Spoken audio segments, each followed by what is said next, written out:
आइए आप सभी का आज की सायकालीन स्वाध्याय कक्षा में हार्दिक स्वागत। सभी को प्रणाम। आइए आज के पावन स्वाध्याय क्रम को आरंभ करते हैं। परम पूज्य गुरुदेव वंदे माता जी की दिव्य सुख उपस्थिति में पावन गायत्री मंत्र के साथ आज की स्वाध्याय क्रम को आरंभ करेंगे। ओम भूर्भुवः स्वः तत्सवितुर्वरेण्यं भर्गो देवस्य धीमहि धियो यो नः प्रचोदयात्। ॐ अखण्डमण्डलाकारं व्याप्तं येन चराचरं तत्पदं दर्शितं येन तस्मै श्रीगुरुवे नमः। ॐ गुरुसत्तायै नमो नमः। गुरु सत्ता का आशीर्वाद हम सभी को प्राप्त हो। आज के वाचन को और सार प्रस्तुतिकरण को हम भली भांति ग्रहण कर सकें, पूर्ण कर सकें, ऐसा आशीर्वाद हम सभी को गुरुदेव की तरफ से मिले। तो आज की कक्षा में सभी उपस्थित साधकों का हार्दिक स्वागत। जैसा कि हमारा कल का जो हमारा टॉपिक था गायत्री महाविज्ञान का, ये था गायत्री साधना से पाप मुक्त। और इसमें क्योंकि लंबा चैप्टर था, पूरा नहीं हो पाया था भैया, तो अभी जो आज सौभाग्य से अमन भैया भी साथ में हैं, तो भैया पहले मैं इसके थोड़े चैप्टर पढ़, ये एक दो पन्ने हैं, ये मैं वाचन कर लेता हूँ, या और कोई भैया किसी और को अवसर दे। भैया आज हम लोग नया विषय लेना आत्मशक्ति का अकूत भंडार। जी तो वो भी लंबा विषय है, तो फिर वो रह जाएगा नहीं तो। अच्छा अच्छा, वो भी लंबा है, तो ठीक है भैया, फिर उसी को हम लोग वही।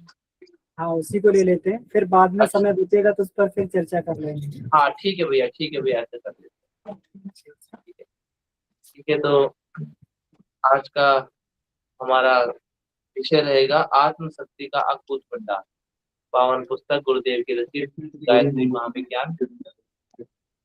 आइए हम लोग आरंभ करते हैं, और आज के सार प्रस्तुतिकरण के लिए और वाचन के लिए आदरणीय अमन भैया जी हमारे साथ में हैं।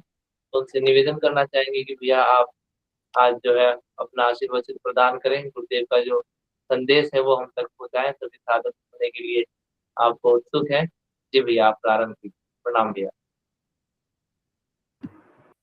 परम पूज्य गुरुदेव वंदनीय माता जी की पावन उपस्थिति में आइए इस विषय का शुभारंभ करते हैं।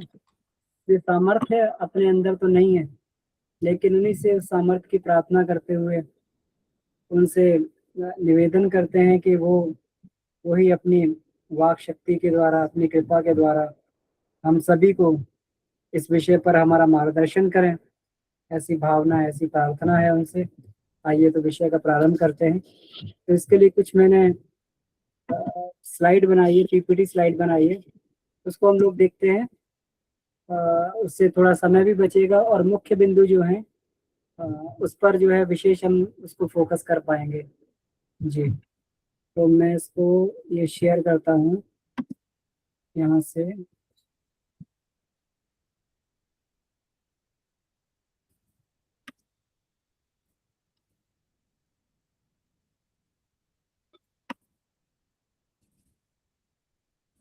आज का विषय है आत्मशक्ति का अकूत भंडार।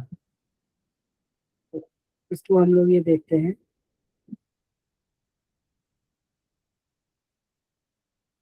तो आशा है कि ये दिख रही होगी सभी को स्लाइड। जी भैया, स्पष्ट है भैया, ठीक है। बस थोड़ी आवाज हल्की सी कम है, अगर हो सके तो, नहीं तो चल जाएगा काम वैसे। अच्छा अच्छा, ठीक है। आवाज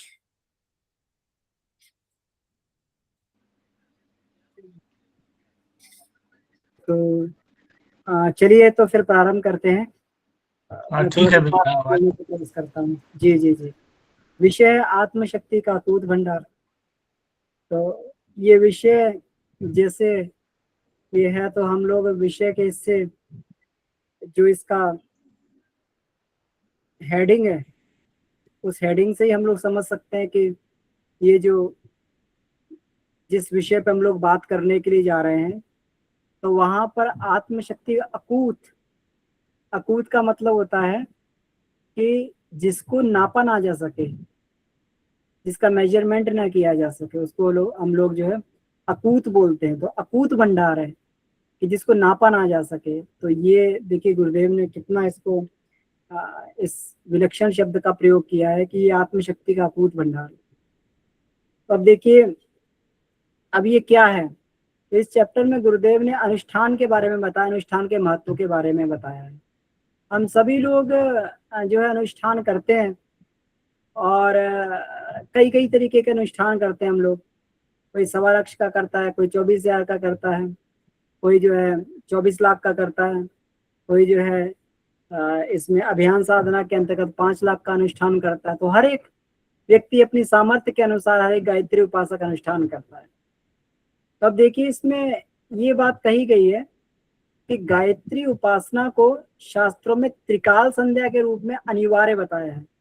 3 काल की संध्या, जिसको ये जो है उषा काल की, जिसको हम ब्रह्म मुहूर्त की बोलते हैं, मध्याह्न की और संध्या, और जो है सायकालीन। तो इसमें हम लोग ये देखें कि प्रातः की ब्रह्म मुहूर्त में संध्या हम लोग करते ही हैं, मध्याह्न में भी ज्योति अवतरण के माध्यम से हम लोग संध्या करते हैं, और सायकालीन संध्या भी हम लोग अभी सब संध्या करके बैठे हुए हैं। इसमें नादयोग करते हैं हम लोग और गायत्री जप करते हैं। तो ये तो बात पक्की है कि हम सभी लोग जो है, जो भी इस कार्यक्रम से जुड़े हुए हैं, सभी लोग त्रिकाल संध्या कर रहे हैं। लेकिन इसके बाद एक और बात आती है, अधिकस्य अधिकम फलम। मतलब संध्या का तो ये होता है जैसे रोज कमाया रोज खर्च किया, ये रोज की कमाई रोज की खर्च करने वाली बात हो गई। तो एक मजदूर रोज कमाता रोज खर्च करता है, लेकिन जब एक व्यक्ति जब थोड़ा उसकी समझदारी विकसित होती है, तो वो क्या करता है, कुछ अपने लिए बचा के रखता है, कुछ आगे के लिए बचा के रखता है, कुछ एफडी करता है, फिक्स डिपॉजिट करता है। तो अनुष्ठान को एक फिक्स डिपॉजिट बोला गया है, एक जमा पूंजी बोला गया है। तो इसके लिए ये कहा गया है कि जितनी अधिक मात्रा में गायत्री जप पूजन और चिंतन मनन किया जा सके उतना अच्छा है। जितनी अधिक मात्रा में, अधिकस्य अधिकम फलम, मतलब अधिक का फल अधिक ही होता है। और ये बताया गया है किसी विशेष प्रयोजन के लिए अगर शक्ति को संचय करना हो, विशेष प्रयोजन के लिए, सामान्य प्रयोजन के लिए तो हमारा त्रिकाल संध्या काफी है, लेकिन विशेष प्रयोजन के लिए अगर हमें ये शक्ति का संचय करना है तो उस प्रक्रिया को अनुष्ठान नाम से पुकारते हैं। तो अनुष्ठान एक प्रकार का मार्ग व्यय होता है।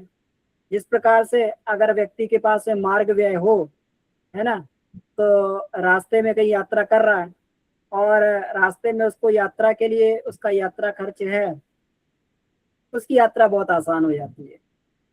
उसकी यात्रा में जो है कहीं कोई उसको आवश्यकता पड़ती है तो वो जो यात्रा पूंजी में से अपना खर्च कर लेता है, तो यात्रा सरल हो जाती है। हमारे जीवन की भी यात्रा है, ये हमेशा सामान्य नहीं चलता है। सामान्य जगत में तो हमारा जो है सामान्य गतिविधियों में हमारी उपासना जो है उतनी हमारी ये काम करती रहती, उतनी प्रज्ञा बुद्धि हमारी विकसित रहती कि रोजमर्रा के हम लोग काम करते रहें। लेकिन कभी कभी कुछ परेशानियां इस तरीके की आ जाती है, संकट, कभी संकट भरी परिस्थितियां आ जाती हैं, उस समय अतिरिक्त पूंजी की हमें आवश्यकता पड़ती है। जैसे अतिरिक्त पूंजी की आवश्यकता पड़ती है, व्यक्ति बीमार पड़ जाता है, तो बीमार पड़ जाता है तो उसको कुछ अतिरिक्त पूंजी की आवश्यकता होती है। उसके घर में कोई शादी समारोह तो उसे अतिरिक्त पूंजी की आवश्यकता होती है। तो इसी तरीके से ये जीवन यात्रा में कहीं कुछ अतिरिक्त अगर शक्ति की आवश्यकता हो तो अनुष्ठान एक मार्ग व्यय की तरीके से काम करता है। कि मतलब जिस तरीके से रास्ते में चलते हुए खर्चा व्यक्ति लेके चलता है, तो वैसा जो है, और वो उसका जमा पूंजी होती है, उसको वो जो है एक उसके लिए कि मार्ग में कहीं कोई दिक्कत हो तो उसको प्रयोग कर लेगा। अगर जमा पूंजी ना हो तो हम लोग समझ सकते हैं कि मार्ग कितना कठिन हो जाएगा। अनुष्ठान एक जमा पूंजी होता है। अब ये साधना करने से एक ये पूंजी लेकर व्यक्ति अब किसी तरीके से भी इसको किसी तरीके से भी इसका उपयोग कर सकता है। इसको भौतिक कार्य में भी उपयोग कर सकता है और आध्यात्मिक कार्य में भी उपयोग कर सकता है। तो अगर ये अनुष्ठान कर लिया जाए, अगर ये मार्ग व्यय ले लिया जाए, तो फिर भौतिक काम किया जाए या फिर आध्यात्मिक कार्य, किसी कार्य में भी जुटा जाए तो कार्य बड़ा ही सरल हो जाता है। ये पिछले हम लोगों ने अध्यायों में बात पढ़ी भी है कि अनुष्ठान करने से जो है बड़ी बड़ी व्याधियां उससे नष्ट होती हुई चली गई, मार्ग आसान होता हुआ चला गया। अब देखिए अनुष्ठान क्या है, अनुष्ठान का ऐसा प्रभाव क्यों पड़ता है, अनुष्ठान से विशेष शक्ति क्यों मिलती है। इसको कहते हैं कि अगर किसी विपत्ति को पार करना हो तो उसे छलांग लगाकर पार करना होता है। अब मान लीजिए कहीं पर कोई ये आ गई तो वहां पर जो है सामान्य रूप से चलने से बात नहीं पड़ेगी, उसको वहां छलांग लगा के निकलना पड़ेगा। तो किसी विपत्ति को पार करना हो या कोई सफलता प्राप्त करनी हो तो उसके लिए आवश्यक शक्ति की आवश्यकता व्यक्ति को पड़ती है। तो अनुष्ठान साधक को ऐसी, साधक की ऐसी ही पुकार है, मतलब वो एक इस तरीके से पुकार है, जब अनुष्ठान व्यक्ति करता है तो उसका अंतःकरण एक ऐसी पुकार करता है एक जिसमें एक विशेष बल और विशेष आकर्षण होता है, जिसमें एक विशेष बल और एक विशेष आकर्षण होता है। और उस आकर्षण से गायत्री शक्ति विशेष रूप से साधक के समीप एकत्रित हो जाती है। मतलब अंतःकरण से विशेष शक्ति, सामान्य रूप से बालक अगर माँ को पुकारता है तो माँ कभी अनसुनी भी कर देती है, लेकिन बालक जब रोता है, चिल्लाता है और व्यथित होकर पुकारता है तो माँ को उसकी बात सुननी पड़ती है। सारे काम को छोड़कर जो है माँ जो है भागी चली जाती है, बालक को उठा लेती है। अनुष्ठान से साधक के अंदर एक ऐसी ही पुकार पैदा होती है कि ऐसा ही आकर्षण बल उसके अंदर पैदा होता है।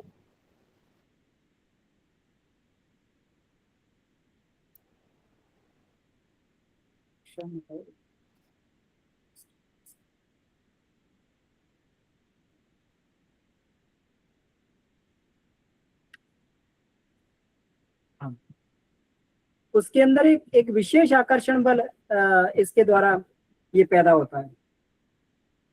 तो इसको इसको कहते हैं अनुष्ठान हारे हुए की चीत्कार है, हारे हुए की चीत्कार।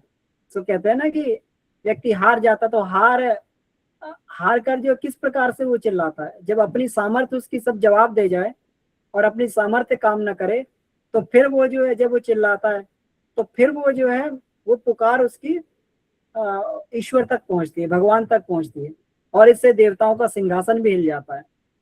तो अनुष्ठान जो है एक हारे हुए की चीत्कार, इसको ये बोल सकते हैं कि अंतःकरण से इस प्रकार की पुकार साधक के अंदर उठती है, ऐसा चुंबकत्व उसके अंदर पैदा हो जाता है कि वो उस दैवी शक्ति को बाध्य कर देता है उसकी बात को सुनने के लिए। अनुष्ठान का कहते हैं कि विस्फोट होता है, हृदयाकाश में विस्फोट होता है और इतना प्रकाश उसके अंदर ये आ जाता है कि व्यक्ति विपत्तिग्रस्त जो व्यक्ति होता है, क्योंकि विपत्तिग्रस्त व्यक्ति को क्या होता है कि चारों तरफ से कोई रास्ता नहीं दिखाई देता है। जब उसके ऊपर विपत्तियां आती हैं तो उसकी बुद्धि भी काम करना बंद कर देती है, तो उसको कहीं कोई रास्ता नहीं दिखाई देता। लेकिन विपत्तिग्रस्त व्यक्ति के अंदर उसको इस तरीके से उसके अंदर एक प्रकाश का पुंज पैदा होता है कि उसको एकदम उसके अंदर चमक पैदा होती है और उस अंधकार वाली स्थिति में उसको रास्ता दिखाई देने लग जाता है कि मुझे किस तरीके से यहाँ पार करना है। और विपत्तियों को वो जो है पार करता हुआ, उस प्रकाश के सारे उन विपत्तियों को पार करता हुआ व्यक्ति आगे बढ़ जाता है। इससे होता क्या है, गायत्री अनुष्ठान से होता क्या है, गायत्री अनुष्ठान से सांसारिक कठिनाइयों में, मानसिक उलझनों में और आंतरिक उद्वेगों में, तीन चीजें यहाँ पे लिखी, संसारिक कठिनाइयों में, किसी भी प्रकार की संसारिक कठिनाइयां हो, है ना, संसारिक कठिनाइयां हो तो किसी भी प्रकार की जो है हमारी नौकरी संबंधित, हमारी जो है परिवार से संबंधित, या कोई जो है बच्चों से संबंधित, या कोई जो है और लोगों से संबंधित संसारिक कठिनाइयां, कोई मुकदमे में फंसा हुआ है, कोई किसी में फंसा हुआ है, कोई लड़ाई झगड़े में फंसा हुआ है, सब संसारिक कठिनाइयां। मानसिक उलझने, कभी कभी ऐसी मानसिक उलझने होती है कि व्यक्ति उसमें अपनी मानसिक उलझनों में फंस जाता है और वहां पर किसी भी प्रकार का कोई तथ्य नहीं होता, लेकिन फिर भी मानसिक उलझन में उलझा रहता है। आंतरिक उद्वेगों में, तो इन तीनों में असाधारण है उसको एकाग्रता प्राप्त होती है। गायत्री अनुष्ठान से असाधारण एकाग्रता प्राप्त होती है।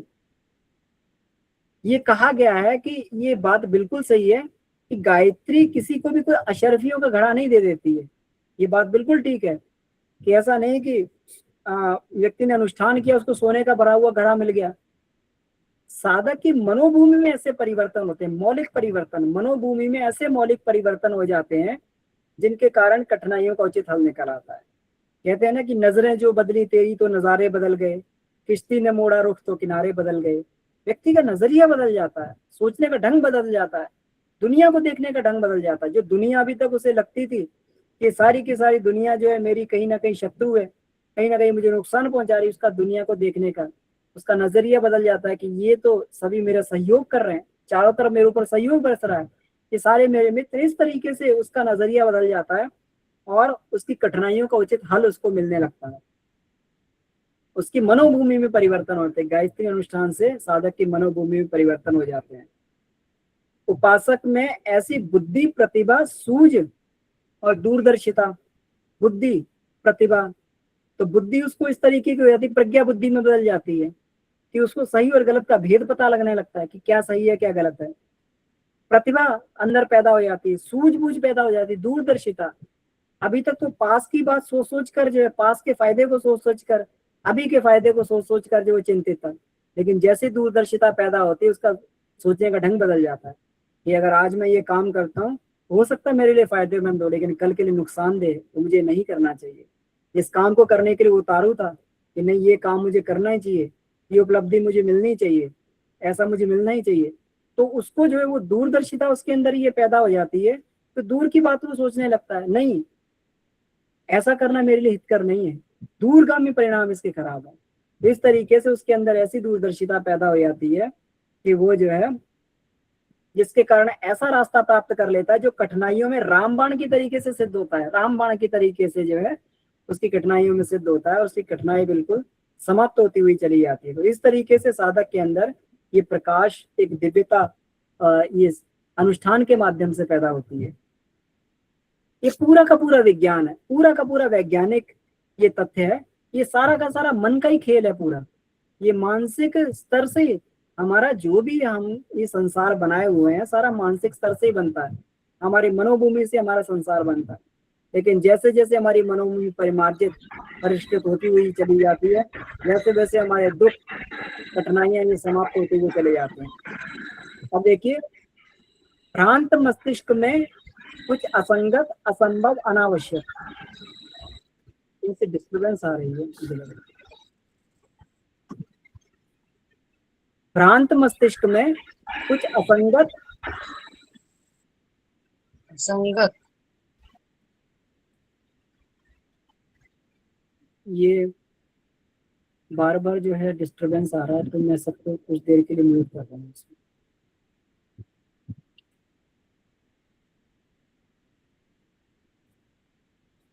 ये डिस्टरबेंस होती है तो फ्लो टूट जाता है, इसलिए निवेदन है कि बीच बीच में अपना माइक बंद ही रखें हमेशा, जब तक विषय चल रहा हो तब तक जो है।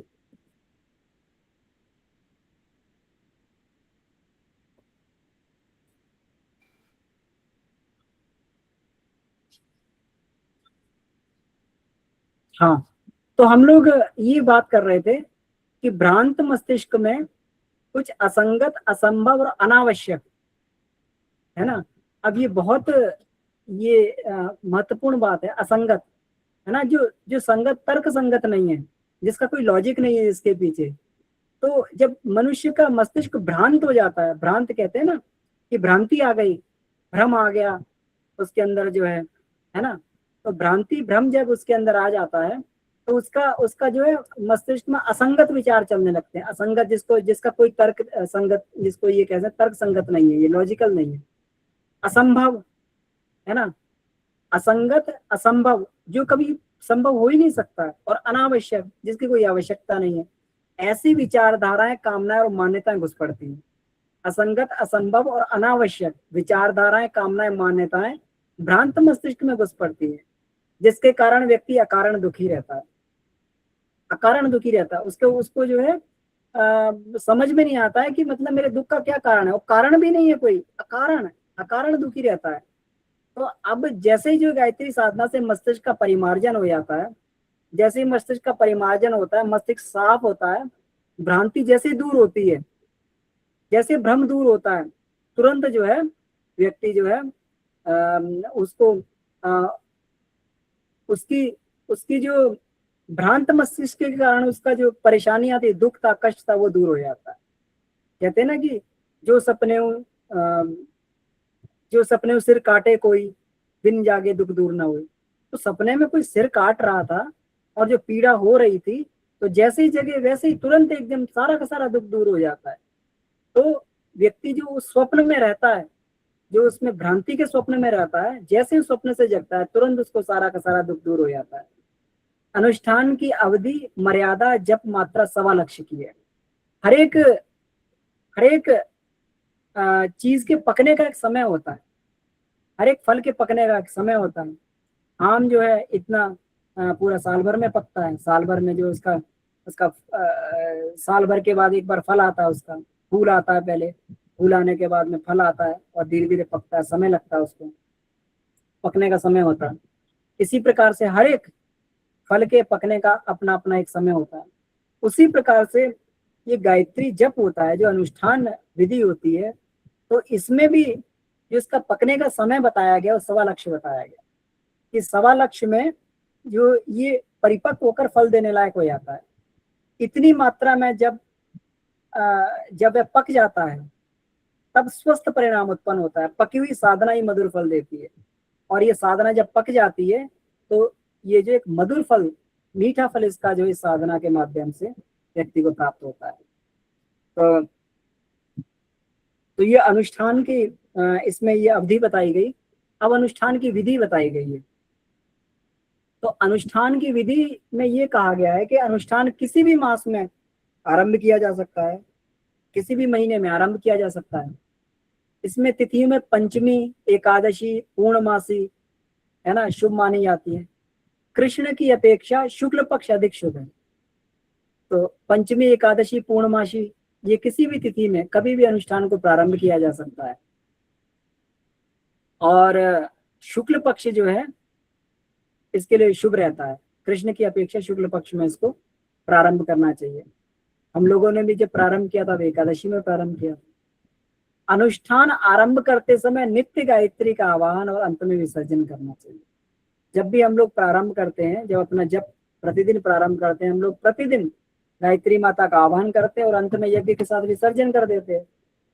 तो साधना प्रारंभ करते समय हम लोगों को आवाहन करना चाहिए गायत्री माता का, और फिर जो अंत में विसर्जन करना चाहिए।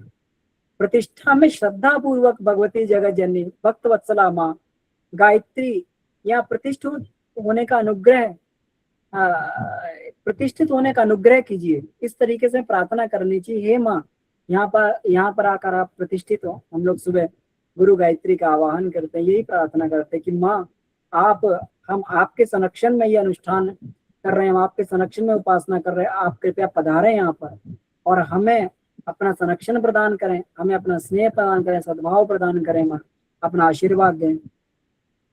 और विसर्जन करते समय जो है प्रार्थना करनी चाहिए, आदि शक्ति भयहानी शक्तिदायिनी तरन तारणी माँ आपको हम विसर्जित करते हैं। चौकी पर आसन और उस पर गायत्री के प्रतिष्ठित होने की भावना करनी चाहिए, ऐसी भावना करनी चाहिए। साकार उपासना के लिए सुंदर चित्र होना चाहिए, और निराकार उपासना के लिए शक्ति का स्फुलिंग रखा जा सकता है। तो स्फुलिंग कोई प्रतीक, कोई चिन्ह जो है वहां पर रखकर हम लोग जो है उसका ये निराकार उपासना के रूप में हम लोग ये इसकी प्रतिष्ठा कर सकते हैं। साकार उपासना में गायत्री का सुंदर चित्र जो गुरुदेव ने ये दिया, तो हम लोग जो है सभी लोग अपने अपने स्थान पर रखते हैं। अब देखिए, गायत्री पूजन के समय 5 वस्तुएं मंगलिक मानी जाती है। धूप, दीप, नैवेद्य, चंदन, अक्षत, ये सभी हम लोग जो इससे पूजा करते हैं। प्रतिदिन धूप भी जलाते हैं, दीप भी जलाते हैं, नैवेद्य चढ़ाते हैं, है ना, पंचोपचार पूजन करते हैं। जलम गंधाक्षतम पुष्पम धूपम दीपम नैवेद्यम समर्पयामि। ये 5 मांगलिक चीजें हैं। ये मांगलिक चीजें जो है पूजन के लिए हम लोग ये कर सकते हैं, रख सकते हैं, रखना चाहिए। प्रातःकाल पूर्वाभिमुख होकर शुद्ध भूमि पर शुद्ध होकर कुश के आसन पर बैठकर, अब कुश का आसन नहीं है तो कोई और आसन, जो भी आसन है, जिस आसन की व्यवस्था है उस आसन पर बैठकर हम लोग को अपना जप करना चाहिए। जितने भी विधि विधान का हम लोग पालन कर सकते उतना करना चाहिए, है ना। बाकी तो देखिए हम लोग पढ़ चुके हैं, इसमें अनिष्ट का कोई भय नहीं है।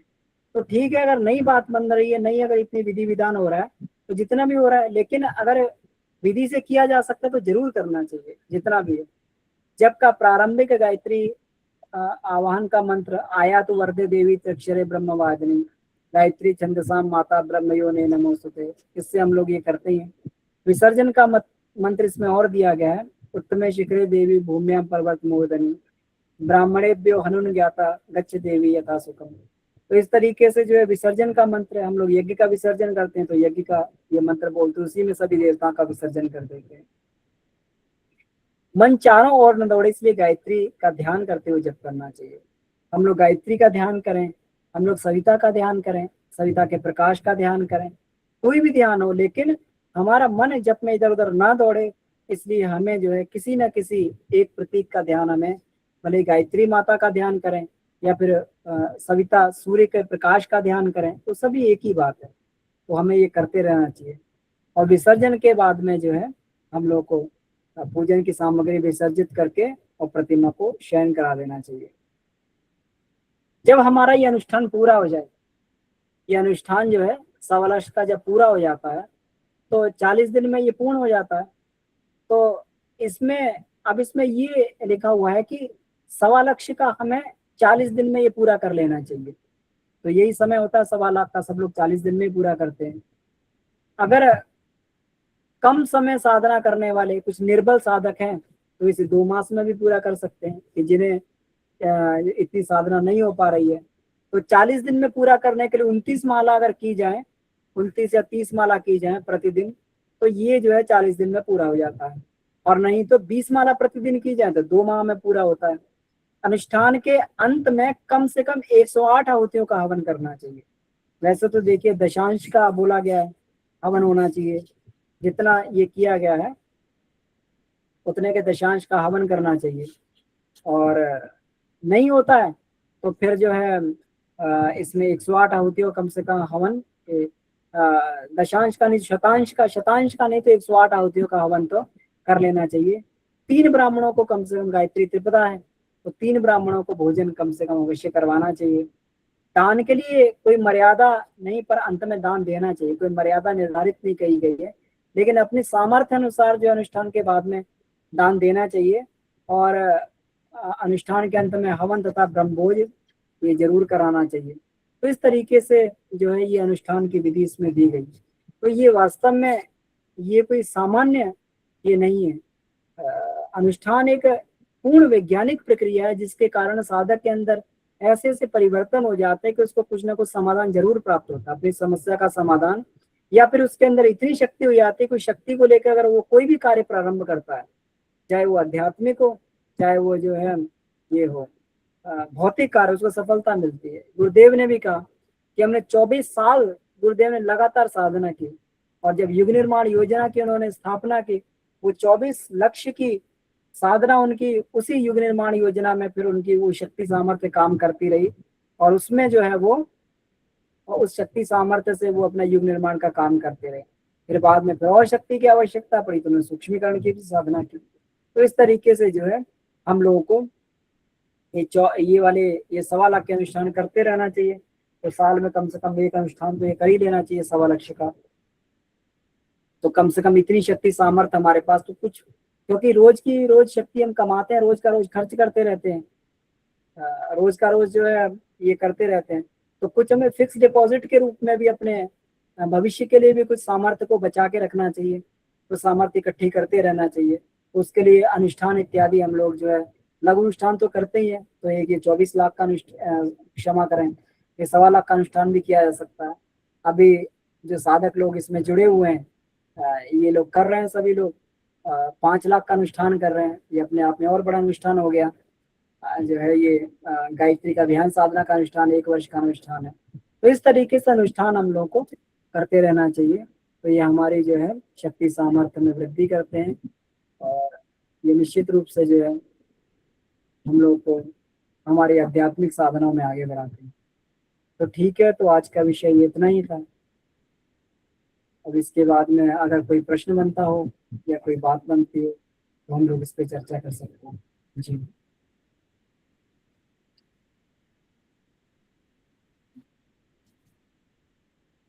जैसे आपने आज के विषय को रखा, काफी कुछ समझ में आया भैया। हम अन्य साधकों से भी निवेदन है कि कोई ऐसा प्रश्न हो या कोई जिज्ञासा हो या अपना अनुभव रखना चाहते हो तो रख सकते हैं। जब तक भैया कोई हैंड रेज करे, मैं जी आदरणीय राजेंद्र भाई जी भाई साहब आप बात करिए। जी भैया, सभी शास्त्रों को प्रणाम। कौन भैया, इसमें अनुष्ठान के अंत में हवन करना चाहिए, तदनंतरम शक्ति अनुसार दान और ब्रह्म भोज करना चाहिए। ब्रह्म भोज उन्हीं ब्राह्मणों को कराना चाहिए जो वास्तव में ब्राह्मण है। यहाँ भैया प्रॉब्लम खड़ी हो जाती है कि जब जब ये चीजें हमने किया है तो बाद में ये तो पहले तो मालूम नहीं चलता है, लेकिन बाद में लगता है कि वास्तव में हमने ब्राह्मण को तो भोजन कराया नहीं, ये वास्तव में ब्राह्मण है नहीं। तो ये कैसे इसका समाधान किया जाए? या तो अपनी संतुष्टि के लिए मान लिया जाए कि ब्राह्मण है, चाहे खराब चाहे अच्छा। इसका समाधान थोड़ा सा भैया बता दो, जी क्योंकि इसमें भैया देखिए, अपने गायत्री परिवार के नैष्ठिक साधकों को जो निष्ठा से साधना कर रहे हैं, गुरु कार्य में लगे, उन्हीं को ब्राह्मण माना जाए, जी है ना। जी। उन्हीं को ब्राह्मण मान के जो है भोज करवा दिया जाए। हम्म। और दान के लिए तो हम लोग सभी, खुद भी हम लोग जब दान करते हैं तो अपन अ, अपना जो है गुरुदेव के चरणों में जो भी हमारी श्रद्धा होती है वो वहीं पर दान दे देते हैं। अब तो दान देने की भी समस्या नहीं हमारे सामने। शांति कुंज में हम लोग अपना ये दान दे सकते हैं। और बाकी ये सब अपने गायत्री साधक जो लगे हुए हैं युग निर्माण के कार्य में, निष्प्रिय भाव से लगे हुए हैं, निस्वार्थ भाव से लगे हुए हैं, पारमार्थिक भाव से, उन्हीं को ब्राह्मण मान के जो है उनको भोज करवा दिया गया।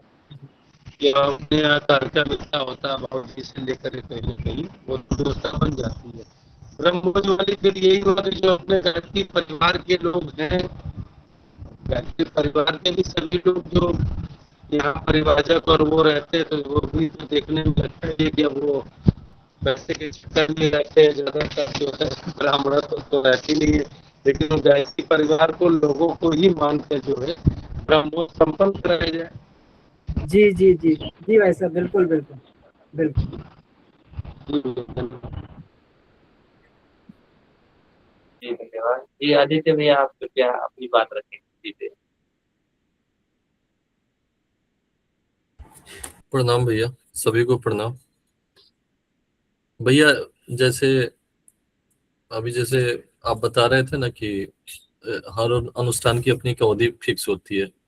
तो जैसे अभी हम लोग 15 माला प्रतिदिन का करते हैं और हम लोगों ने एक संकल्प ले रखा है। तो उसके बीच में अगर हम लेते हैं कोई अनुष्ठान, जैसे अभी रिसेंटली मैंने 24,000 का लघु अनुष्ठान किया था, तो उस समय एक कंफ्यूजन मन में रहता है कि वो 15 को कैलकुलेट करना है कि नहीं करना है। मैं तो कैलकुलेट करके चलता हूँ, उसको भी जोड़ के चलते हैं, उतना ज्यादा जब करने का सामर्थ्य है नहीं अपने अंदर। उस पर थोड़ी क्लियरिटी चाहिए। एक तो ये प्रश्न है। दूसरा प्रश्न है कि अगर किसी कारणवश हमने अनुष्ठान ठाना, या तो अपना अपना अपने व्यक्तिगत किसी कारण से हम उस अनुष्ठान के संकल्प को पूरा नहीं कर पा रहे हैं, कुछ ऐसी परिस्थिति आ गई, तो उस परिस्थिति में साधक को क्या करना चाहिए? भैया देखिए, एक तो ये है कि आप वो अनुष्ठान कर रहे हैं जो ये वाला चल रहा है, अभियान साधना चल रही है। तो मान लीजिए 24,000 करना है तो 24,000 फिर उसी में जुड़ जाता है, वो 15 माला अलग से नहीं करनी है। अब आपको 30 माला रोज करनी है तो 15 माला वो 15 माला और एक्स्ट्रा कर लीजिए तो आपका 30 माला हो जाएगी, है ना। तो वो इसलिए जो है वो उसी में जुड़ जाएगा, तो उसके लिए अलग से आपको करने की आवश्यकता नहीं है। और दूसरा जो ये है, जो ये अभी आप ये कह रहे थे, दूसरा प्रश्न आपने पूछा था ना। दूसरा प्रश्न ये पूछा था कि किसी कारणवश साधक को ये लगता है कि अब हम पूरा नहीं कर पाएंगे, कोई भी परिस्थिति आ गई उसके व्यक्तिगत जीवन में, तो उसको थोड़ी देर के लिए रोक दीजिए, उसको विराम दे दीजिए थोड़ी देर के लिए, और जब वो परिस्थिति निकल जाए तो फिर उसको पूरा कर लीजिए दोबारा, ठीक है भैया। है ना। या फिर कोई और अगर उसको पूरा कर सकता तो और कर दे उधार में। अगर कोई व्यक्ति है अगर उसको पूरा कर सकता पूरा कर दे, फिर आप बाद में कर दीजिए कभी, या फिर उसको ये उस समय के लिए रोक सकते हैं। गुरुदेव ने भी देखिए स्वतंत्रता संग्राम सेनानी में जब उसमें ये हुआ तो कुछ दिन के अनुष्ठान को रोकना पड़ा, और फिर वो अपना जो है वो उसमें सम्मिलित हुए, फिर बाद में पूरा किया उसको। जो 24-24 लाख के पोर्शन चल रहे थे उनके गुरुदेव की। अब मुझे तो लेना पड़ता है हर बार उधार किसी न किसी से, मैं इतना तेजस्वी हूँ। हाँ तो ठीक है, उधार लेके लौटा दें तो उसमें कोई दिक्कत नहीं नहीं है। तो अवधि बनानी पड़ती है। हाँ हाँ ठीक है, कोई बात नहीं। वो सूद के साथ लौटाना पड़ेगा, लेकिन सूद के साथ लौटाना पड़ा, ये बात बिल्कुल ठीक है, थोड़ा अच्छा। प्यास के साथ लौटाना चाहिए। जी जी, आदरणीय प्रीति दीदी जी अपनी बात रखिए दीदी जी। हाँ भैया जी, सबको प्रणाम। हाँ भैया, वो यहाँ 40 माले के अनुष्ठान में कई लोग ये जन्म शताब्दी वर्ष था उसके, अरे महीना था उसके पहले कुछ लोग पूछ रहे थे कि जैसे कि लहसुन प्याज जो लोग रेगुलर खाते हैं उनका अलग से नहीं हो पाता है, तो उसके लिए कैसे कर पाए, उसमें करना ठीक है? देखिए, अनुष्ठान में तो नहीं करना चाहिए, भोजन सात्विक ही रहना चाहिए अनुष्ठान में, है ना। अब हम रहे अनुष्ठान कर रहे हैं तो फिर कुछ दिन के लिए बंद कर दें। अब जी मान जी। लीजिए जीवन पर लहसुन प्याज खाना ही है और एक साल शताब्दी वर्ष मना रहे हैं, वो कर रहे हैं, तो आज इतनी साधना कर रहे हैं तो फिर लहसुन प्याज भी छोड़ दें।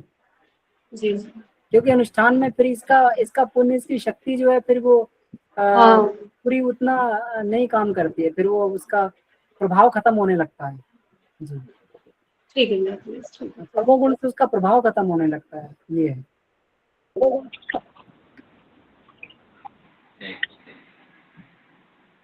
जी प्रेमलता दीदी जी आप बात रखिए।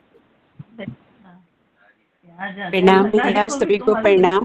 क्या कृष्ण पक्ष एकादशी को अनुष्ठान उठा सकते हैं कि शुक्ल पक्ष को ही उठाना पड़ेगा? इसमें देखिए, गुरुदेव ने तो यही लिखा है कि कृष्ण पक्ष शुक्ल पक्ष अधिक ये श्रेयस्कर रहता है, तो अगर गुरुदेव लिख रहे हैं तो शुक्ल पक्ष में ही हमें करना चाहिए। क्योंकि गुरुदेव ने अगर नहीं लिखा होता तो फिर अलग बात थी। गुरुदेव ने यहाँ खासकर लिखा हुआ है कि शुक्ल पक्ष अधिक श्रेयस्कर है कृष्ण पक्ष से, इसलिए शुक्ल पक्ष में ही करना चाहिए। जी जी भैया, ठीक, प्रणाम भैया। प्रणाम भैया प्रणाम आप जी। सभी को।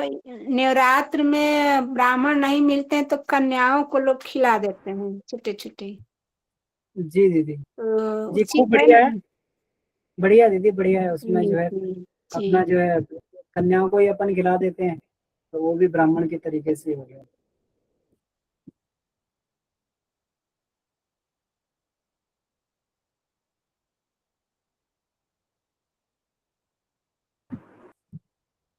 अब फिर हम लोग ये भी तो कर सकते हैं कि मान लीजिए कि ब्राह्मण को खिलाना, तो भोजन का उतना जो है उतने परिमाण में उतना दान निकाल के हम लोग रख लें, और कभी कहीं शांति में जाए या कहीं जाए कि दान, ये भी हो सकता है।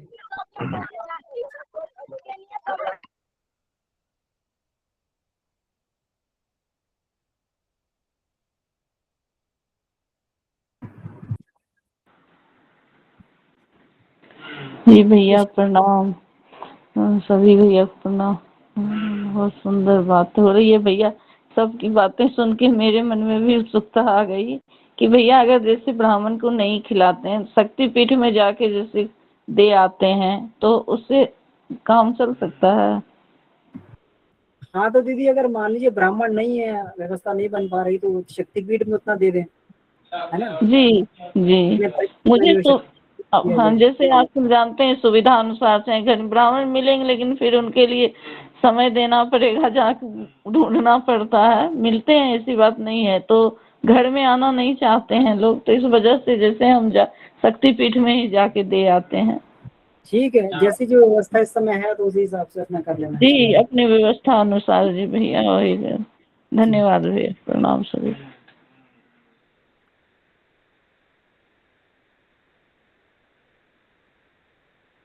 जी शकुंतला दीदी आपने हैंड रेज किया था पहले, आप अपनी बात कर सकते हैं दीदी जी। प्रणाम भैया, सभी भैया लोगों को प्रणाम। भैया जैसे अनुष्ठान में ब्राह्मण भोज है, तो उसमें हमने गुरुदेव की किताब में पढ़ा था कि ब्रह्म भोज में हम गुरुदेव का साहित्य भी बांट सकते हैं, ब्राह्मण भोज की जगह पर ब्रह्म भोज साहित्य। हम तो ऐसा ही करते हैं, बिल्कुल अनुष्ठान में दीदी, ब्रह्म भोज के रूप में गुरुदेव का साहित्य ही वितरण करते हैं भैया। और हमारे यहाँ जो ये भी भी बहनें आती हैं उनमें रहती तो उनको भोज करा देते हैं भैया, अलग से ब्राह्मण को नहीं खिलाते हैं। ठीक है, ठीक है। अब अलग से हाँ ब्राह्मण भी ढूंढने में आजकल समस्या है, उतना जो है हाँ भैया। ब्राह्मण उस स्तर के ब्राह्मण नहीं मिलते हैं। तो फिर साहित्य तो हम लोग ब्रह्मभोज में देते ही हैं, ये तो हम लोगों को कहीं डाउट होना ही नहीं चाहिए, ब्रह्मभोज का मतलब साहित्य है ना, तो हाँ वो तो हमें करना ही चाहिए। और हाँ बाकी तो हमारे अपने अनुसार जो है अपने हाँ वो तो अलग से भैया सर्टिफिकेट वो दे देते हैं। और हमारी बहनें आती हैं यज्ञ में शामिल होती हैं 1.25 लाख के अनुष्ठान में, तो बहनें को भोजन करते हैं, उनको भी साहित्य वितरण करते हैं। और हाँ कभी हाँ कभी हाँ, पौधा भी बांट देते हैं, सर्टिफिकेट जो दान दक्षिणा देना होता है वो दे देते हैं। जी पर जी जो जी अलग से ब्राह्मण नहीं खिलाते भैया।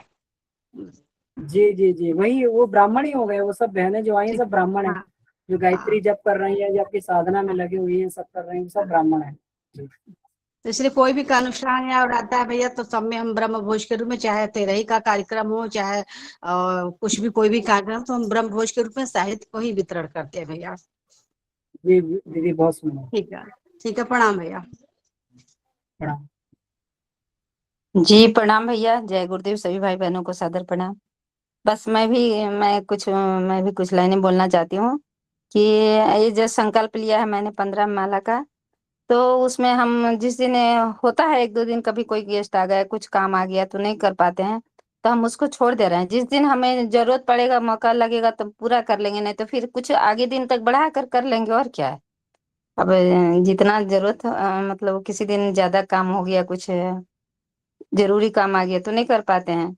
और अनुष्ठान में प्याज लहसुन तो क्या खाएंगे, उसमें तो जितना आस्वाद व्रत में रहते हैं उतना ज्यादा हमें तो लगता है, अनुभव होता है कि आस्वाद व्रत में ज्यादा शक्ति मिलती है हमें। तो हम तो 4-5 से अनुष्ठान कर रहे हैं, लेकिन हमने कुछ साल तक किया। एक टाइम मीठा लेते थे, नमक नहीं लेते थे कभी, लेकिन मीठा लेते, लेकिन अब तो कितने सालों से लगभग 10 सालों से हम स्वाद ही व्रत ही करते हैं अनुष्ठान, तो उसमें हमें लगता है कि और ज्यादा शक्ति हमें मिलती है अनुष्ठान। तो और सीधा रहने क्या रह गया कि ब्राह्मण को खिलाना है, तो हमने तो क्या करते हैं, हम परिव्राजक को ले जाकर के कुछ दे देते हैं, मंदिर में जाते हैं शक्तिपीठ में, तो हम परिव्राजक को ले जाकर के दे देते हैं कुछ हम जाकर के। तो हो गया, वो भी तो हो गया ब्राह्मण को खिलाना।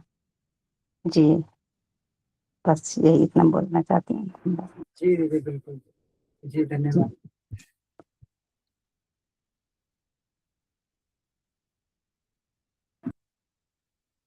जी मनीषा दीदी। जी प्रणाम भैया। प्रणाम भैया। जी प्रणाम। जी जी दीदी प्रणाम, आवाज आ रही है दीदी जी आपकी? हाँ भैया, मैं ये पूछ रही थी कि यदि ब्राह्मण ना मिले तो किसी गरीब व्यक्ति को भोजन करा दें तो क्या वो ठीक रहेगा? जी जी, वो भी ठीक है ना, हमें जी तो भैया, भोजन करवा, तो पात्र को भोजन करवा दे किसी को। क्योंकि क्योंकि आजकल ब्राह्मण तो वो नहीं मिल रहे जो पहले वाले ब्राह्मण थे। तो और जो वैसे ब्राह्मण है वो करने आते नहीं है, तो फिर लगता है कि जो गरीब आदमी है उनको भोजन करा दिया जाए तो सही रहेगा। जी जी जी जी ठीक है भैया, बस यही पूछना था। प्रणाम भैया। ठीक, प्रणाम देता।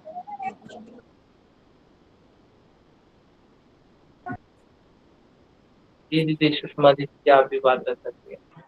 जी भैया जी प्रणाम, सभी साथियों को प्रणाम। मैं 2 ही अनुष्ठान करती हूँ भैया, आश्विन का और चैत का। तो इस बार मेरा गुप्त नवरात्र का बहुत मन है भैया। तो क्या इस बार जो अधिक मास लग रहा है उसके वजह से लोग कह रहे हैं कि नहीं होगा, कैसे होगा, तो क्या करें भैया?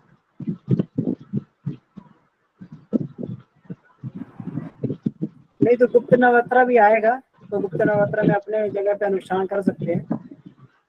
लेकिन अधिक मास आ रहा है भैया ना, लॉन लग रहा है, तो उसमें लोग कहते हैं कि नया व्रत नहीं किया जाता है, तो कभी नहीं किए गुप्त नवरात्र। नहीं नहीं, उसमें देखिए कोई दिक्कत नहीं है।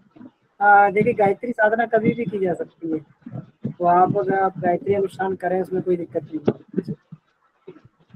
जी भैया, और मेरा भी किसी किसी दिन छूट जा रहा है भैया अनुष्ठान में, 15 माला नहीं हो रहा है, तो फिर मैं बाद में उसको करती हूँ, धीरे धीरे करके करती हूँ। जैसे 10 माला छूट गया तो 2-2 माला करके 5 दिन कर दिए, ऐसे करके करती हाँ, ऐसे कर लीजिए दीदी। छूट गया तो थोड़ा थोड़ा करके जो उसको पूरा कर लें, है ना। लेकिन बहुत ज्यादा पेंटिंग नहीं डालना चाहिए, क्योंकि फिर अंत में बहुत हो जाता है। थोड़ा थोड़ा थोड़ा नहीं, थोड़ा बहुत ज्यादा पेंटिंग। नहीं होता है। हाँ, कभी कभी कभी कभी गांव जाना होता है भैया ना, बीच में तो छूट जाता है। तो कोई दिक्कत नहीं है, थोड़ा थोड़ा करके करते रहें। बहुत अधिक पेंडिंग होने से फिर ये होता है ना कि, क्योंकि गुरुदेव ने भी कहा कि बहुत ज्यादा जब को अपना पेंडिंग नहीं करना चाहिए, है ना। क्योंकि कुछ संगतों का हमने देखा है कि वो उन्होंने अनुष्ठान तो किया, फिर बाद में लास्ट में कहा कि मेरा 2 महीने का बकाया रह गया, अब पूर्णावधि का समय आ गया, है ना। तो इस तरीके से ज्यादा पेंडिंग करेंगे तो लंबा इकट्ठा होता रहेगा। तो इसलिए थोड़ा थोड़ा थोड़ा थोड़ा करके उसको साथ साथ में करते रहना चाहिए। बहुत अधिक पेंडिंग नहीं डालना चाहिए। देखिए समस्या जी कभी भैया, एक ज्यादा नहीं करते। हाँ, 1 दिन हो सकती है, 2 दिन हो सकती है, 3 दिन हो सकती है। रोज के जीवन में जब सारे हमारे काम चल रहे हैं, तो फिर मान लीजिए इसमें कोई व्यतिरेक आ गया तो उसको अगले दिन कर लें, या उससे अगले दिन कर लें। मतलब 1 सप्ताह के अंदर में पूरा का पूरा बैकलॉग अपना क्लियर कर लेना चाहिए। अगर एक दिन किसी दिन व्यतिरेक हो गया तो सप्ताह के अंदर अंदर उसको कर दें। जी जी, कर लेती, सरकार के अंदर कर लेती हूँ भैया पूरा। जी जी बिल्कुल दीदी, बिल्कुल। जी नीमा दीदी जी, उत्तम। ठीक है, कर सकती हूँ भैया ना। बिल्कुल बिल्कुल कर सकते हैं दीदी, बिल्कुल। जी, धन्यवाद गुरुदेव ने भैया। तो छूट गया तो उसको बाद में कर सकते हैं जी। नहीं, बाद वाला नहीं भैया, ये नया शुरू करूँ ना, गुप्त नवरात्र। हाँ, गुप्त नवरात्र कीजिए दीदी, बिल्कुल कीजिए। जी जी भैया, धन्यवाद। जी नीमा दीदी जी, आप बात रखिए। दीदी हैं ये जी, विभा दीदी। अच्छा। जी भैया, जी जी जी। प्रणाम भैया। हमें तो ख्याल आ रहा था अनुष्ठान के बारे में, ब्राह्मण से अच्छा कहीं होगा कुंवारी कन्या को बुलाकर, और जितने जो बच्चे होते हैं छोटे छोटे उनको बुलाकर प्रेम पूर्वक श्रद्धा से उनको भोजन कराया जाए, तो हमारी अनुष्ठान भी सफल होगी और अति प्रसन्नता होती है। और जो दान जो है वो तो हम गुरुदेव को दे ही रहे हैं, लेकिन भोजन में कुंवारी कन्या को खिलाते हैं ना तो ज्यादा अच्छा लगता है। ब्राह्मण ना मिले तो क्या दिक्कत है ना। ब्राह्मण से लेकिन ज्यादा श्रेष्ठ होता है, हमको ऐसा लग रहा है भैया, और हम यही करते भी हैं।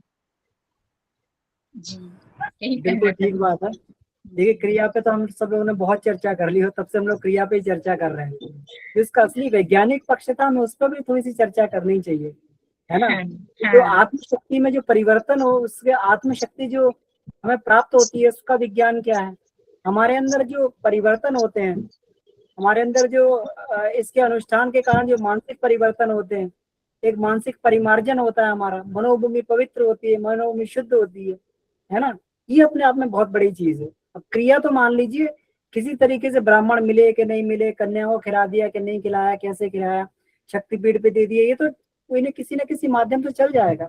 लेकिन महत्वपूर्ण बात है कि जो अनुष्ठान का जो उद्देश्य था, इस चर्चा का उद्देश्य था, इससे एक विशेष शक्ति हमारे अंदर पैदा होती है, और हम लोगों को इसका जो है अपना कुछ ना कुछ जो फिक्स डिपॉजिट करते रहना चाहिए। हर साल कुछ ना कुछ जमा कर लेना चाहिए।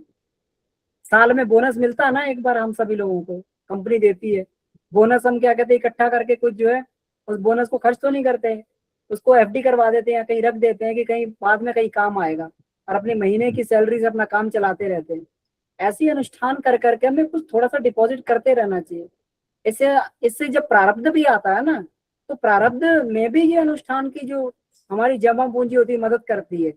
इससे क्या होता है कि प्रारब्ध में भी जो कठिनाई कष्ट ये आता है, तो हमारी जो आत्मशक्ति हमारे अंदर होती है, उस आत्मशक्ति के कारण हम लोग वो कष्ट कठिनाई को बड़ी सहजता से सहते हुए चले जाते हैं। लगता ही नहीं कि हमारा जो है प्रारब्ध हम काट रहे हैं, लगता ही नहीं है कि इसमें जो है कहीं कोई हमें परेशानी विपत्ति का सामना करना पड़ रहा है। और कहीं किसी को कुछ देना हो अपनी तरफ से, अब मान लीजिए किसी को कोई आवश्यकता पड़ गई तो उसी जमा पूंजी में से निकाल के दे देते हैं। तो कहीं किसी को आवश्यकता पड़ गई जो है किसी को, तो अपने अपने सामर्थ्य में से आशीर्वाद के रूप में, या उसको दान के रूप में, या फिर प्राण संप्रेषण के रूप में, प्राणिक हीलिंग के रूप में, हम अपने उस पुण्य में से एक डिपॉजिट में उसको दे सकते हैं। और हमारा आशीर्वाद कभी निष्फल नहीं होगा।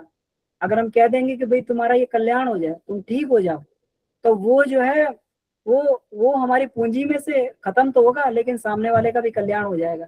लेकिन जब जमा पूंजी हो तभी तो हम कर पाएंगे। तो इस तरीके से हम लोग कुछ ना कुछ पूंजी जरूर इसमें अपनी जमा करते रहना चाहिए। रोजमर्रा का तो हम अपने लिए काम चला ही रहे हैं, कर भी रहे हैं। गुरुदेव रोज इतनी उपासना इसीलिए करते थे, वो इतना शक्ति का पुंज इकट्ठा करते थे और फिर उसी में से थोड़ा थोड़ा दे के लोगों की मदद करते रहते थे, लोगों का कल्याण करते थे, लोगों का भला करते थे। हम भी गुरुदेव के बच्चे हैं, तो हम लोग भी जो है अपने सामर्थ्य अनुसार जो है, हम लोग किसी का मान लो किसी की बीमारी नहीं ठीक कर सकते हैं, हम किसी की ये नहीं कर सकते हैं, तो कुछ उसको आगे बढ़ाने लायक प्रोत्साहन तो दे सकते हैं। उस प्रोत्साहन में भी शक्ति लगती है। अगर उस प्रोत्साहन में भी अगर हमारा जो है ये आत्मबल हमारा जुड़ा रहेगा, अगर आत्मिक तेज हमारा जुड़ा रहेगा, तो किसी व्यक्ति के अंतःकरण में जाकर उसकी जो है वो काम करेगा कि भाई ये तो बात बिल्कुल ठीक कर रहे हैं, तो किसी व्यक्ति का जीवन भी बदल सकता है। तो किसी को प्रोत्साहन देके हम लोग आगे भी बढ़ा सकते हैं, उसे संकट में से भी निकाल सकते हैं। तो ये सारा का सारा काम जो है ये तभी हो सकता है जब हमारे अंदर खुद के अंदर शक्ति और सामर्थ्य हो, और इतनी पूंजी हमें बचा के रखनी चाहिए। गायत्री परिवार में जो गायत्री उपासक है, वो संध्या वंदन के अलावा उसको तो जिसको वास्तव में कुछ सेवा कार्य करना है, उसको कम से कम 1 घंटा गायत्री उपासना प्रतिदिन करनी चाहिए, ताकि उसके अंदर इतनी सामर्थ्य हो कि अपने सामर्थ्य के प्रभाव से दूसरे का मार्गदर्शन कर सके, उसको प्रोत्साहन देके आगे बढ़ा सके, उसका जो है उसको थोड़ा सा ऊंचा उठा सके। तो इस तरीके से हमें जो है ये प्रयास करते रहना चाहिए। बाकी प्रतीक तो ये मालूम सबको रहता है। बिल्कुल करेंगे भैया, हम समझ रहे हैं आप हमें क्या बोल रहे हैं, हमें तैयार कर रहे हैं, हम जरूर मेहनत करेंगे। जी भैया। दीदी ये आपके लिए नहीं है, ये मेरा निवेदन सभी से था कि हम लोग केवल प्रतीक पूजा में ही अभी तक चर्चा कर रहे थे, है ना। हम लोग इसके दर्शन पे, विज्ञान पे भी चर्चा करें हम लोग इसके। जी चंदन भैया। हाँ सर, सभी साधकों को प्रणाम। अमन भैया प्रणाम। भैया आवाज आ रही है? जी भैया, जी आ रही है।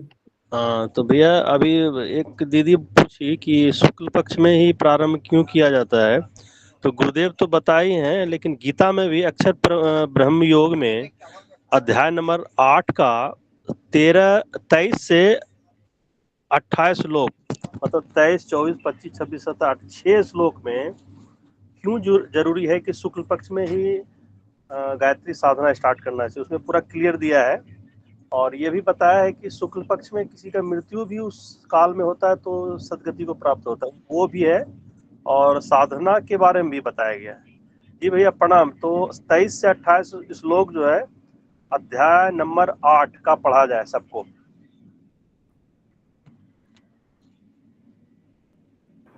जी भैया धन्यवाद। तो इस श्लोक को हम लोग देख सकते हैं। जी बिल्कुल, बहुत सही, धन्यवाद। जी भैया एक प्रश्न ये था भैया, अनुष्ठान का तो इसमें है ही, हम लोग करते ही हैं। अरे एक भैया स्थिति ऐसी भी है कि अपनी गायत्री संध्या भी करते हैं, लेकिन दिन में जब भी कभी समय मिलता है तो बैठ करके जो है मन को मानसिक जाप में ज्यादा से ज्यादा लगाने का प्रयास करते हैं। तो क्या भैया इससे भी जो है शक्ति हमारी अनुष्ठान की तरीके से लाभ मिल सकता है? क्योंकि इसमें हम कोई गिनती नहीं रखते, बस जब भी जैसे ही समय मिला, तो मतलब ये मैं अपने लिए पूछ रहा हूँ, पर जैसे भी कहीं भी समय मिलता है, अवस्था होती है, तो उसमें मानसिक जप में हम लोग लग जाते हैं। तो भैया वैसे तो शक्ति तो फील होती है, लेकिन आपका क्या अनुभव है? जी थोड़ा मार्गदर्शन। बिल्कुल भैया बिल्कुल, देखिए इससे हमारी सामर्थ्य बढ़ती है। हमें जब भी समय मिले, जैसा भी समय मिले हमें, तो मानसिक जप करते रहना चाहिए। इससे हमारे निश्चित रूप से सामर्थ्य बढ़ती है भैया। एक एक गायत्री मंत्र का उच्चारण जो है हमारे अंदर जो सामर्थ्य को बढ़ाता है, तो मानसिक जप से भी सामर्थ्य बढ़ती है। अब जितना हम लोग खर्च कर लेंगे उतना तो खर्च हो जाएगी, बाकी तो सब हमारा जमा होता रहेगा, है ना।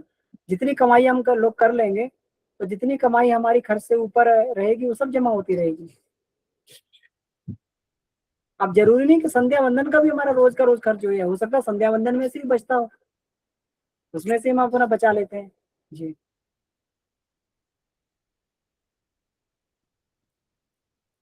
जी राहुल भैया। जी धन्यवाद भैया, बहुत बहुत।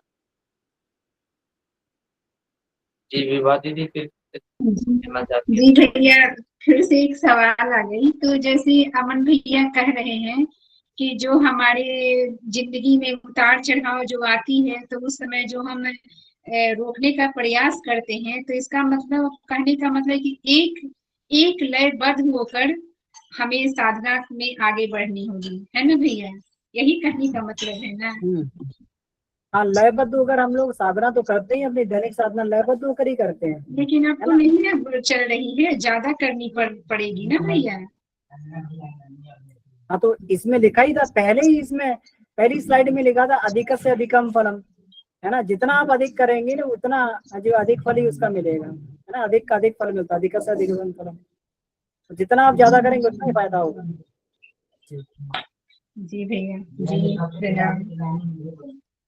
जी जी भैया, एक बात मैं इसमें ये कहना चाह रहा था कि ठीक है, माला की संख्या भी, अनुष्ठान भी, ये तो आवश्यक है, ये तो करना ही चाहिए।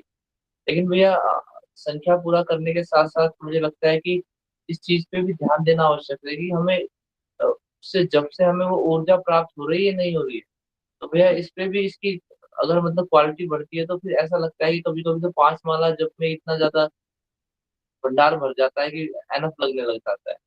और भैया कभी कभी तो ऐसा हो जाता है कि नींदें उड़ जाती है, मतलब भोजन और नींद, मतलब अगर ज्यादा जब करने लग जाए और उसकी क्वालिटी जिस तरीके से गुरुदेव ने जो पूरा विधि विधान में बताया है, और उसके साथ जैसे मौन है, आस्वाद है, नियमित रूप से आसन प्राणायाम है, ये सब छोटे छोटे अनुबंध अगर लगा लिए जाए तो वो जब साधारण सा जो जप है वही इतना ज्यादा खतरनाक ऊर्जा से भरा हुआ होता है, इतनी मतलब तीव्र गति से ऊर्जा उसकी हो जाती है कि वो मतलब सहन करने योग्य, सहन नहीं हो पाती भैया, ऐसा भी हो जाता है भैया।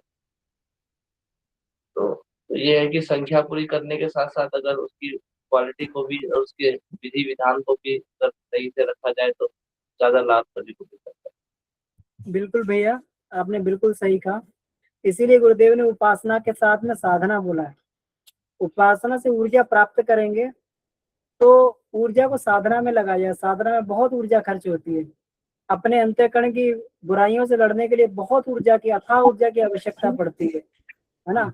अथाह ऊर्जा चाहिए, उसके लिए ऊर्जा साधना के लिए लगाया जाए और फिर अपनी ऊर्जा को आराधना में भी खर्च किया जाए, तो ऐसे करके ऊर्जा का नियोजन भी होता हुआ चला जाता है।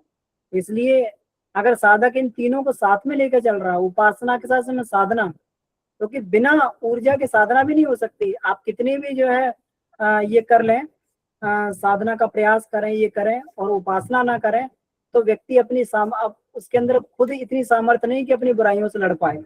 वो तो ईश्वरीय सामर्थ्य को ही प्राप्त करके अपनी दुर्बलताओं से, बीमारियों से, बुराइयों से, दुर्बलताओं से लड़ा जा सकता है। तो इसलिए जो है वो ऊर्जा को हम लोग को, इसीलिए गुरुदेव ने कहा कि उपासना 1 घंटे की, तो साधना जो 24 घंटे की व्यक्ति को करनी पड़ती है, उसमें बहुत ऊर्जा खर्च होती है, उसमें ऊर्जा खर्च हो जाती है, आराधना में ऊर्जा खर्च होती है, तो सब में ऊर्जा का नियोजन होता रहता है। तो कहीं पर भी ऐसा नहीं फील होता है कि ऊर्जा में परेशान कर रही है, वो सब की सब ऊर्जा खप जाती है अगर हम इस त्रिवेणियों को हम लोग साथ में लेके चल रहे हैं सब। जी बहुत बहुत धन्यवाद भैया, समय भी लगभग हो गया है। अभी कोई प्रश्न अगर के मन का रह गया हो तो बात कर सकते हैं। जी भैया, कल का भैया एक बहुत अच्छा प्रश्न था, तो वो अभी समय है तो मैं थोड़ा सा रख देता हूँ। वो दीदी ने पूछा था कि एक बिटिया पूछ रही थी कि भगवान शंकर जी ने गणेश जी का सिर काटा, उन्होंने कुछ जी ऐसी भैया, गलती की थी तो ठीक है, लेकिन वो हाथी का सर क्यों काटा? जी भैया। बच्ची पूछी कि हाथी के बच्चा का सिर काट दिए तो भगवान ठीक नहीं किए। कौन नुकसान किया था, कह रही थी। तो हाँ, मान लीजिए इसका वैज्ञानिकी मतलब तो बहुत सारी अर्थें हैं, तो अर्थ तो बहुत निकलता है, लेकिन वो कह रही थी कि ऐसे क्यों बताया जाता है कहानी। तो एक बोल रही है कि कहानी में कहा जाता है बैल उड़ गया, तो कह दो हाँ उड़ गया, हाँ भरा जाता है हुंकारी। लेकिन उन लोगों को समझाना तो बहुत जरूरी है ना भैया। इस पे हम लोग किसी दिन और भी चर्चा करेंगे। जी देखिए जी ये सब अलंकारिक रूप में चीजें कही गई है। पुराण हमेशा अलंकारिक भाषा में लिखा जाता है जी, ना? पूछने के अलंकारिक लिए। भाषा में लिखा जाता है, ये सारी चीजें अलंकारिक रूप में, लेकिन ये वास्तविकता में वैसा नहीं होता जिस तरीके से उसमें लिखा गया है ना?